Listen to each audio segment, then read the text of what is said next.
What up? It's your boy T-Bone Reaction Days Wrestling Wednesday. Now we're gonna get into part of Wrestling Wednesday, where this video is gonna be kind of like in the same, let's just say they're gonna be, how to say it, like when wrestling, how wrestling is real, when wrestling really got real. So other than that though, hold on a second. I'm back to check something. Anyway. How people talk about wrestling real is not scripted and all that, and or some people, but there's some people that it's real to me. Damn it, especially somebody posted come at me about that because how I feel about the whole face and hill thing, whatever. Don't give a shit. But anyway, we're gonna take a look at time where stuff can get real within wrestling, whether it's real life heat, real fights, and stuff like that as well too. So first, one we'll check out from a wrestling flashback is 10 times wrestlers got into a real fight backstage. Shit can get real heated to the point that they ready to throw hands as well too, because whether it's something happened within the match, something happened with some something new to add there as well too. I add that too as well too. Something didn't go right with the match as well, or just some heat, some real life beef. Either way, we're gonna they kind of went there as well too with the roasts and without script, as well as promos that got uncomfortably real, as well as story that got canceled, real life job. We're gonna continue to do wrestling getting real with that as well too. And it's another one I just decided to add on here as well too. If I have time to throw it, I'll do it. If not, I'll do it later. Anyway, so the first one we're gonna check out is 10 time wrestling. 10 time wrestling got to a real fight backstage. Let's get it. 1, 2, is this on? Wrestlers who have a legit personal problem with one another might choose to handle their business in the back, where there's no predetermined winner and it's just a plain old-fashioned brawl. I thought that I put Taz and myself in a situation where we could not get out of it without fighting, without one of us killing the other one. And I knew which way that was going to go. These conflicts often get settled without any punishment from the higher-ups, since historically the wrestlers policed themselves when it came to such issues. Ernest says, "Don't be talking down on me." Whack!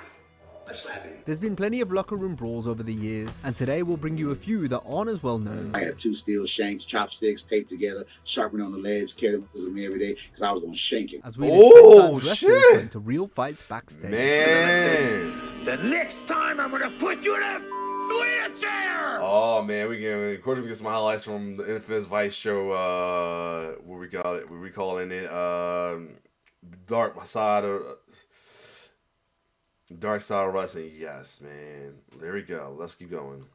Sometimes being too stiff in the ring can lead to talent coming to blows in the locker room after. This was the case on the December 11, 2003 SmackDown, when Eddie Guerrero hurt his arm whilst wrestling.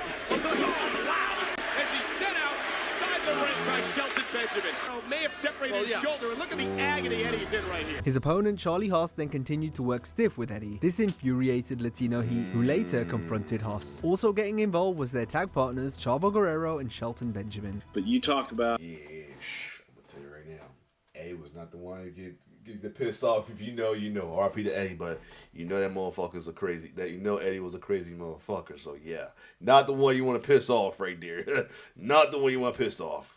A scary fight. Four tough guys, legit. 4 shooters. Tempers flared with a few punches being thrown before WWE personnel got involved. The two men shook hands following the bust-up and continued to wrestle in further matches with no issue. Haas explained the incident on the Kurt Angle show. It was a fight backstage, and that's when they decided the word was, and it was like Shelton had enough. He threw the water bottle. Eddie Pie faced me. I shoved him. During their rivalry in '99, Buff Bagwell and Ernest the Cat Miller disagreed about who would go over at the Road Wild pay-per-view. Bagwell was initially slated to win, but this was changed a few hours before. Buff thought the feud should end with him winning and didn't want to do another match. Bagwell told the story on his YouTube channel. We're not top-tier talents to carry this to another pay-per-view. So I said, guys, listen, I say that to the agent. I said, look, I don't want to do this. This is unnecessary. And as I'm explaining it for the third or fourth time, Ernest says, don't be talking down on me. Whap! I slap him. So I waist lock Ernest and I calm him down and they get us up and they break us up. After the agents broke things up, Buff and the Cat were chewed out by WCW president Eric Bischoff. The Cat said he was upset with Bagwell impersonating him a few weeks prior. Oh, look at Buff go! And he's got the red shoes on. Oh no! The Cat is not gonna like this. Oh, which led to him getting in Buff's face right before the slap. He had a little bit, I don't know if he had a little pain in his face, but if he did, he had a legit reason. I'm not sure who was facing the hill, but you already know how that is. Excited with Bagwell, and it was Miller who had to do the honors come bell time. But there was no heat between the two following the scuffle. Into the head of the Cat. Buff rolls him up. 1, 2, 3. Buff wins it. He won it. It's no secret that Goldberg had a hot temper and didn't like being disrespected, although what he perceived as disrespect might not have been intended as such. Case in point, when Evan Courageous attempted to shake Goldberg's hand while all the wrestlers were around the ring before doors opened. However, Courageous soon realized where Bill's hands had been, since Goldberg looked to be adjusting his privates underneath his sweatpants. Seeing this, Courageous pulled back his hand, which angered Goldberg enough to grab Evan by the throat and perform a shoot chokeslam. Shane Helms and Violent J from the ICP spoke about the interaction during interviews with Fightful and Rob Van Dam's One of a Kind podcast. Evan was just being funny, like, hey man, can't shake my hand when you just scratched the balls, I mean, nothing like that should have been offensive, but They picked him up by the neck, over the guardrail, slammed him on the floor. And Evan Courageous went, he hit the ground, bang! It did like a backward somersault on the, and he was like, if I sue, will you testify in court? Like, fuck no. The second version of Sin Cara got into a few dressing room bust-ups during his run with WWE, one of which came in catering and also involved Simon Gotch in 2016. Gotch had rubbed a few people the wrong way, including Sin Cara, so much so that... Oh, that's probably why he got the boot. That's why he got the boot. I kind of heard some stories about him being a problem backstage. Like, gosh, yeah. The luchador lashed out after the two were trading insults while sat at the same table. Sin Cara launched a coke can at Gotch, ran at him, and then the two began grappling until they were pulled apart. Simon discussed the brawl in an interview with John Pause. I look back down at my plate and all of a sudden I feel I just stand up and yell, what the fuck? Because my face started hurting and I couldn't see anything. And then my vision started to sort of clear. And as it cleared, I saw Jorge rounding the table and running at me. And he sort of tried to do almost a double leg on me. And out of instinct, I reached around his neck and I just basically headlocked him. I grabbed him by around the neck and then I grabbed his tricep and I pulled him tight to my body and started leaning on him. And then we just got pulled apart. Sin Cara seems to have quite the winning record when it came to backstage scraps, since he's also said to have gotten the better of Sheamus and Chris Jericho. However, Simon Gotch also told a story where Sin Cara attempted to take down another wrestler, but ended up on the floor. The talent in question, Bray Wyatt, back in his developmental days. Sin Cara, meanwhile, was known as Hunico at the time. It was the same thing. Bray got a good, dig in on him, and Jorge got mad and tried to, double leg Bray, and, Bray was an amateur wrestler. His dad was an amateur wrestler. So he sprawled out and just put his weight on top of him. It's like, I ain't moving until he stop. 300 pounds. Jorge is strong. I can hear, God rest his soul, I can hear Bray saying some shit like that with this little smile, like he did right there. I can hear Bray doing that, That's crazy, Well, window at the time. Damn. He ain't that strong, so he was just sort of stuck underneath him until he calmed down. In 1989, Ken Shamrock received one of the... Oh, Lord. I'm afraid oh Lord, this is another motherfucker you don't want to get into in the ring. Jesus. Oh Lord. Oh Lord. Worst beatings ever dished out by another pair of wrestlers. It came courtesy of the Nasty Boys and all began in a bar after Brian Knobbs kept grabbing one of Shamrock's female friends. After words were exchanged, Ken got into it with Knobbs after Brian struck first. The confrontation was quickly broken up by security, but there was a lot more still to come. Later that night, Shamrock kicked in the door of the Nasty's hotel room. However, he ended up unconscious with a cracked sternum, broken nose, and damaged orbital bone after both men took him out. Went to open the door, knocked me over the TV, and jumped on top of Knobbs and started punching him in the face. Knobbs was unconscious, or he's on the bed, he's laying there. So I went up and grabbed him off him, and he started punching me, boom, boom. Then we went at it. Long story short, I guess, he left on an ambulance. Other wrestlers said Shamrock looked unrecognizable afterward. Ken described what happened from his perspective in an interview with RF Video. And from what I understand, I got hit in the back of the head with one of those heavy phones, old-time phones. Jesus. Knocked me down and they put the boots to me. That's all I remember. The Nasty Boys telling of the events differs somewhat. I know for a fact I only hit him with my feet and fists when we fought, and that was it. I don't know, I was sleeping. I woke up, I was in a different bed, we were in a different room. Other wrestlers have said they came into the room to see Knobbs passed out on the bed, while Sags was hitting an out-of-cold Shamrock with a large telephone. Sags then wanted to throw Ken off the room's balcony, but was stopped from doing so. Ken never did get his revenge, despite years of them talking trash, saying how they beat Shamrock up. Ken then once saw the duo at an airport, where he threatened each man while lots of wrestlers watched on. I go, I'm gonna kick your fucking ass. And just like this, and looked at me and said, if you hit me, it's a felony. I just lost all anger right there. And I looked around, I'm thinking, he just pushed himself out in front of everybody. The Nasties were interested in another battle, and nothing physical took place. Pretty much, man, because, you know, a guy like Shamrock, you really think he's not going to let that shit go? Come on now, like... Vicious beating came courtesy of Jack Rougeau on the Dynamite Kid. Dynamite had a tough reputation and was stiff in the ring while also being a vicious river backstage. They got in the habit of defecating in the suitcases of people they didn't like. Jock was a victim of these ribs to the point where he couldn't take any more and was going to complain about Dynamite to the chairman, Vince McMahon. Before he could do this, however, Dynamite got wind of the plan and destroyed Rougeau in the locker room. So Dynamite walked in on Jock and just slapped him and knocked him off his chair. Basically, he almost knocked him off. And then he kept punching me and kicking me in the face when I went down. And he said, you're going to tell Stu? He's going to tell Vince McMahon, you know, you're going to stooge on me, you're going to... Following the beatdown, payback was the only thing on Jock's mind. In case you're wondering, he's also the Mountie.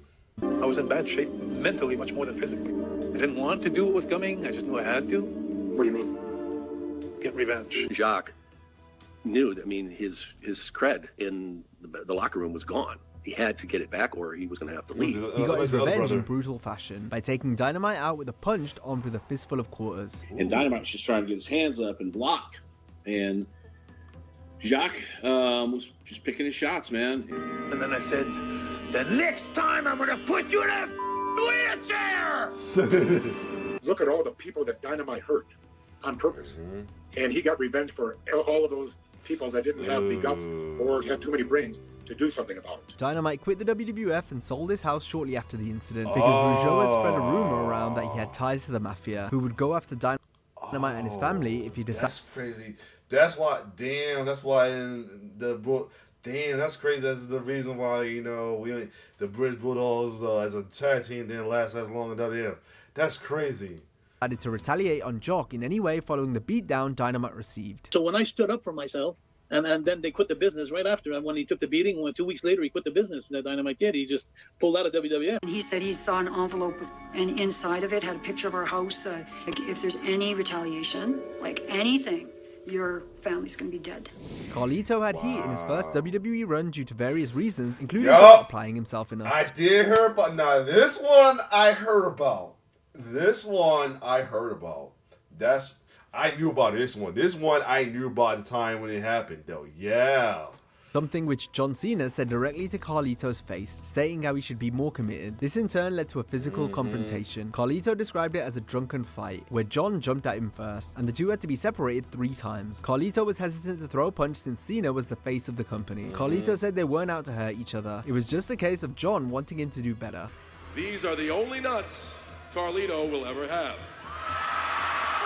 The influence of alcohol likely blew the disagreement out of proportion, as neither star got in trouble for the skirmish. Road Warrior Hawk's conflict with Too Cold Scorpio in 1995 began after Scorpio was angry at Ric Flair for getting him fired from WCW a year earlier for throwing a coke party in his hotel room on a tour of the Caribbean. Hawk stuck up for Flair, which led to insults being traded and resulted in Hawk and Scorpio going at it on a bus full of other talent who separated them. When he swung, he missed. I hit them up about 5-6 times, and I was wearing his ass out. Since the wrestlers were in North Korea on a peace treaty tour, Scorpio attempted to apologize after, but Hawk wasn't having any of it. This led to another brawl. For every punch he threw, I hit him about 3 times, so I tagged him up about 20 times, try to pull his eye out. Scorpio then devised a plan to get Hawk with a makeshift weapon, before being talked out of doing so. I had 2 steel shanks, chopsticks, taped together, sharpened on the legs, carried them with me every day, because I was going to shank him. This was due to the potential consequences for such an act given they were in such a strict country. Hawk and Scorpio were able to patch things up, though the tension remained even years later, when they were in WWF together, but a third fight never broke out. We ended up squashing there in North Korea, got to Japan.